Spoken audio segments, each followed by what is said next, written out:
আমাদের ছবি ভালো আসছে না। ও ও একবার স্মৃতি এপাশ থেকে ওপাশ করলো, চুল আঁচড়ালো, ফোনে দেখলো। তারপর আবার স্মৃতি এপাশ থেকে ওপাশ করলো, চুল আঁচড়ালো, ফোনে দেখলো। চুলটা বাঁধা ছিল, খুললো, খুলে আবার আঁচড়ালো, আবার এখন বাঁধছে। ও কি করতে চাইছে আমি বুঝতে পারছি না। ও হয়েছে ভাই, তোর প্রবলেম সলভ। কিন্তু ওর ছবি ভালো আসছে না, কোনোভাবেই ছবি ভালো আসছে না। আর আমার তো আমার ফোনে ব্যাকগ্রাউন্ড সাদা হয়ে গেলে আরোই ভালো আসে না। দেখি ঘোরা আমার দিকে। এখানে এসে দেখ। আর আমাকে নাকের ছাড়া খুবই অদ্ভুত লাগছে। ঘোরা এই কি ভদ্র ভাষায় কথা বলি।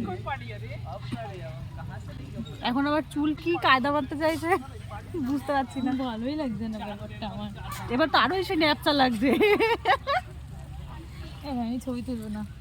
আজকে আমরা এসেছিলাম ছবি তুলতে, কিন্তু কোনোভাবে আমাদের ছবি ভালো আসে না। আমাদের মনে হচ্ছে আজকে আর ছবি তোলা হবে না, এবারে বাড়ি চলে যেতে হবে।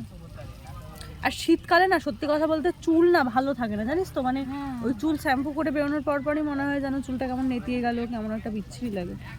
তো ভেজদিন দিইনি তাই।